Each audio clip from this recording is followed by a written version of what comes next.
مسیحی زندگی کے 3 لیول۔ جیسے کہ ہم بات کر رہے ہیں سٹیپ بائی سٹیپ مکمل پاکیزگی کے بارے میں، اس کا مطلب یہ ہے کہ ہم بات کر رہے ہیں سپریشن کے بارے میں، اور سپریشن صرف یہی نہیں ہے کہ ہم اس دنیا سے الگ ہوں، بلکہ اس کا مطلب یہ ہے کہ ہم سٹیپ بائی سٹیپ ایک بلیور ہوتے ہوئے اپنے پاسٹ لائف کو چھوڑتے جائیں جو کہ گناہ بھری زندگی تھی۔ ایک مکمل پاکیزگی ایک جگہ رکتی نہیں ہے، بلکہ جب تک آپ زندہ رہتے ہیں وہ ایک سٹیج سے اگلے سٹیج تک بڑھتی رہتی ہے، اور یہ کبھی رکتی نہیں، کیونکہ ہم اپنی موت کے وقت تک خدا سے کچھ نہ کچھ سیکھتے رہتے ہیں۔ مسیحی زندگی کے 3 لیولز ہیں، اور ہم پہلے لیول سے تیسرے لیول تک نہیں پہنچ سکتے، بلکہ جب ہم لیول کے حساب سے چلتے ہیں تو ہمیں لیول 1 سے اگلے لیول تک جانا ہوتا ہے۔ آپ پہلے لیول کے بغیر دوسرے لیول تک نہیں پہنچ سکتے۔ تو وہ 3 لیول کون سے ہیں؟ سب سے پہلا لیول یہ ہے کہ ہمیں نئے سرے سے پیدا ہونا ہے۔ ایک مسیحی ہوتے ہوئے جب ہم ایمان لاتے ہیں تو ہم سب سے پہلے نئے سرے سے پیدا ہوتے ہیں۔ اس لیول میں آپ اپنی زندگی میں ایک فیصلہ لیتے ہیں، یا تو آپ اپنی پرانی زندگی میں ہی رہنا چاہیں گے، یا تو آپ نئی زندگی میں داخل ہو کر خود کو خدا کے حضور سبمٹ کر دیں گے۔ اور پہلا لیول یہی ہے جب آپ میں فزیکلی اور اسپرچولی ٹرانسفارمیشن ہوتی ہے۔ یہی وہ لیول ہے جب آپ اپنی پچھلی زندگی کو گڈ بائی کہتے ہیں اور آپ ان سب چیزوں سے کنارہ کر لیتے ہیں جو خدا کے نام کو جلال نہیں دیتی۔ اس لیول میں آپ ایک نئے کریچر بن جاتے ہیں۔ دوسرے کرنتھیوں 5:17 میں لکھا ہے، اس لیے اگر کوئی مسیح میں ہے تو وہ اب نیا مخلوق ہے، پرانی چیزیں جاتی نہیں، دیکھو وہ نئی ہو گئیں۔ اس لیے جو کوئی مسیح میں ہے وہ اب ایک نیا مخلوق ہے۔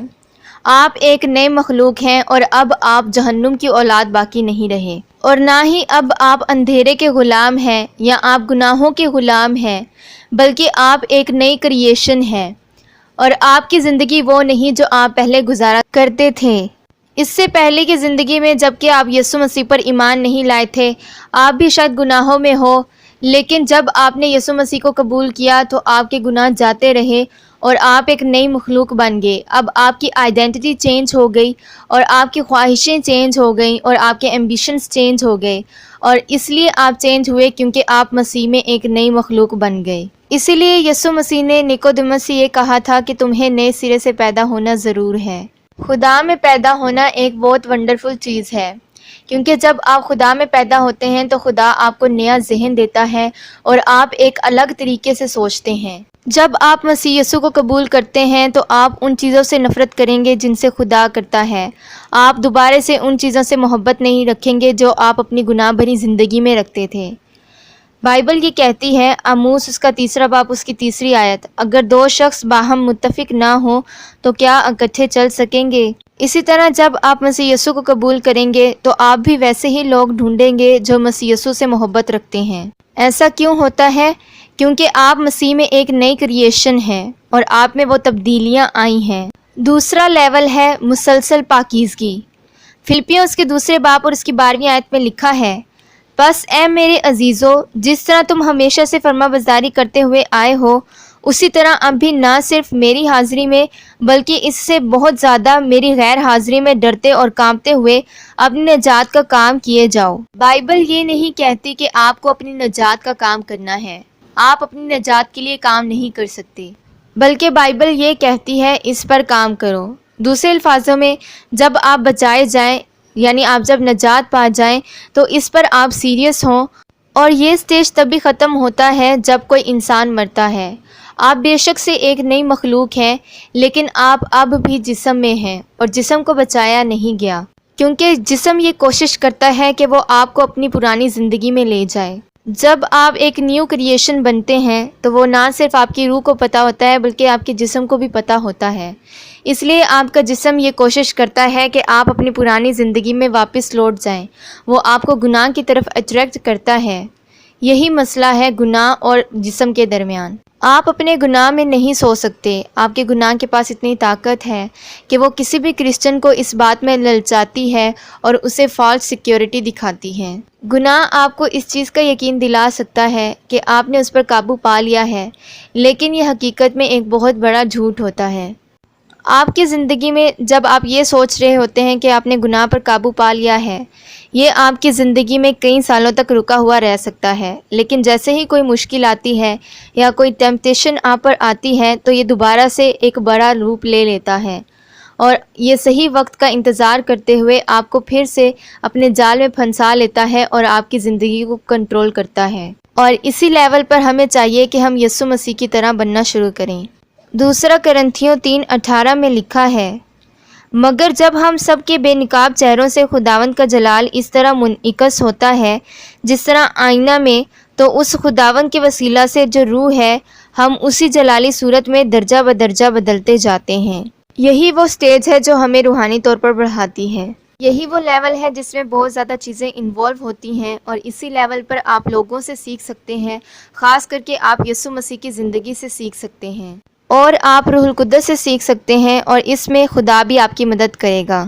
اس لیول پر آپ کو ہمیشہ کچھ نہ کچھ سیکھنا چاہیے تاکہ آپ اپنی نجات پر کام کر سکیں، تاکہ آپ آگے بڑھ سکیں اور دوبارہ سے اپنی پچھلی زندگی کی طرف نہ دیکھ سکیں۔ اپنی نجات پر کام کریں، آپ دوبارہ سے اپنی گناہ بھری زندگی کو ایکسیپٹ نہ کریں، کیونکہ اب آپ اس کا حصہ نہیں ہیں۔ آپ مسیح یسوع کی طرح بننے کی کوشش کریں۔ عبرانیوں 12:14 میں لکھا ہے، سب کے ساتھ میل ملاپ رکھنے اور اس پاکیزگی کے طالب رہو جس کے بغیر کوئی خداوند کو نہ دیکھے گا۔ جب ایک بچہ پیدا ہوتا ہے، اگر اس کے پیرنٹس اسے فیڈ نہ کریں تو وہ بچہ مر جائے گا، یا تو اگر بچے کو صحیح طریقے سے فیڈ نہ کیا جائے تو اس کی گروتھ رک جائے گی۔ بالکل ایسے ہی جب ہم ایک نئے مسیحی بنتے ہیں اور مسیح یسوع کو قبول کرتے ہیں، تو جب ہم اپنے آپ کو اسپریچول فوڈ نہیں کھلاتے تو ہم بالکل اسی طرح مرنا شروع ہو جاتے ہیں، اور جب آپ خود کو روحانی خوراک زیادہ نہیں کھلائیں گے تو آپ جلدی گرو نہیں کر سکیں گے۔ کچھ ایسی چیزیں ہیں جو آپ کو گرو کرنے میں مدد دیتی ہیں۔ سب سے پہلے خدا کا زندہ کلام۔ یسوع مسیح نے یہ کہا تھا کہ آدمی صرف روٹی ہی سے زندہ نہیں رہے گا بلکہ خدا کے کلام سے۔ آپ کو خدا کے زندہ کلام کی ضرورت ہے تاکہ آپ زندگی گزار سکیں۔ اگر آپ یہ چاہتے ہیں کہ آپ مسلسل پاکیزگی کو پائیں تو اس کے لیے ضروری ہے کہ آپ خدا کے کلام کو روزانہ پڑھیں، اور اس کے ساتھ ہی آپ کو دعاؤں کی بھی ضرورت ہے۔ دعا آپ کی بنیاد بناتی ہے۔ دعا کرنے سے پہلے ہی اپنی زندگی میں ناکامی کی توقع نہ کریں، بلکہ آپ دعا کرنا شروع کریں۔ ایک مسیحی کی زندگی میں دعا کرنا بہت اہم ہے، آپ اسے چھوڑ نہیں سکتے۔ آپ کو اپنی زندگی میں اپنی موت تک ایک پاکیزگی کی زندگی گزارنی ہے۔ آپ کو اس دنیا کو فالو نہیں کرنا ہے، کیونکہ یہ دنیا گناہ سے محبت رکھتی ہے۔ آپ خون سے خریدے گئے ہیں، اس لیے آپ ان سے الگ ہیں۔ اس لیے اس دنیا کو فالو نہ کریں بلکہ ایک پاکیزگی کی زندگی گزاریں، اور یہ آپ کو مدد کرے گی تاکہ آپ خدا کے اور بھی قریب جائیں۔ آپ روح القدس کو اس بات کی اجازت دیں کہ وہ آپ کی زندگی میں کام کرے۔ آپ کو ہر روز روح کے پھلوں کی ضرورت ہے، اس کے بغیر آپ پھر سے بیمار پڑ جائیں گے۔ اس لیے آپ کو چاہیے کہ آپ اپنی زندگی میں روح القدس کو اجازت دیں تاکہ وہ آپ کو مضبوط بنائے اور آپ کی مدد کرے۔ اور تیسرا لیول ہے پرفیکشن۔ اس لیول میں ہم سب بدل جائیں گے اور ہم نیو باڈیز کو ریسیو کریں گے، ایسا جسم جو کبھی نہ ختم ہوگا، جو اب گوشت سے نہ بنا ہوگا۔ وہ گناہ آلود جسم ہم سے دور کر دیا جائے گا۔ فلپیوں 3:20-21 میں لکھا ہے، مگر ہمارا وطن آسمان پر ہے اور ہم ایک منجی یعنی خداوند یسوع مسیح کے وہاں سے آنے کے انتظار میں ہیں۔ وہ اپنی اس قوت کی تاثیر کے موافق جس سے سب چیزیں اپنے تابع کر سکتا ہے، ہماری پستحالی کے بدن کی شکل بدل کر اپنے جلال کے بدن کی صورت پر بنائے گا۔ جب یسوع مسیح آئے گا تو ہم سب تبدیل ہو جائیں گے۔ جو لوگ مسیح یسوع میں پہلے ہی سو گئے ہیں وہ سب بھی بدل جائیں گے اور ہم سب پرفیکٹ ہو جائیں گے۔ پہلا کرنتھیوس کے 15ویں باب اور اس کی 53 میں لکھا ہے، کیونکہ ضرور ہے کہ یہ فانی جسم بقا کا جامہ پہنے اور یہ مرنے والا جسم حیات ابدی کا جامہ پہنے۔ اور جب یہ فانی جسم بقا کا جامہ پہن چکے گا اور یہ مرنے والا جسم حیات ابدی کا جامہ پہن چکے گا تو وہ قول پورا ہوگا جو لکھا ہے کہ موت فتح کا لقمہ ہو گئی۔ کیا آپ اس قابل ہیں کہ آپ زندگی کے اس لیول تک پہنچ سکیں؟ تو کیا آپ بدلنا چاہیں گے؟ آپ اس زندگی کا تصور کیجئے جس میں آپ کو گناہ بھری زندگی گزارنی نہیں پڑے گی، جس میں آپ کو جسم کا مقابلہ نہیں کرنا پڑے گا، کیونکہ یہ جسم ختم ہو جائے گا اور ہم سب جلالی بدن میں ہوں گے۔ ایک ایسا جسم جو گناہ کا خواہش مند نہیں ہوگا، جس میں آپ کو ڈاکٹر کی ضرورت نہیں ہوگی، ایک فارماکسٹ کی ضرورت نہیں ہوگی، ایک ڈینٹسٹ کی ضرورت نہیں ہوگی، اور نہ ہی کوئی ہاسپٹلس کی ضرورت ہوگی، کیونکہ یہ ایک ایسا جسم ہوگا جو اب مرے گا نہیں۔ آپ کو نہ صرف ایک نیا جسم دیا جائے گا بلکہ آپ اس وقت آسمان پر ہوں گے۔ آپ اس چیز کا تصور کیجئے کہ جب آپ فردوس میں ہوں گے تو وہاں نہ کوئی اداسی ہوگی، نہ کوئی غم ہوگا، نہ کوئی درد ہوگا۔ آپ کی زندگی میں کوئی برا دن نہیں ہوگا، بلکہ آپ صرف اس وقت اطمینان کو محسوس کریں گے۔ آپ اس وقت امن میں ہوں گے، آپ اس محبت کو پائیں گے، خوشی کو پائیں گے، اور سب سے پہلے آپ خدا کی فیلوشپ کو پائیں گے۔ اور یہ ایک ایسی فیلوشپ ہوگی جس میں کوئی جیلسی نہیں ہے،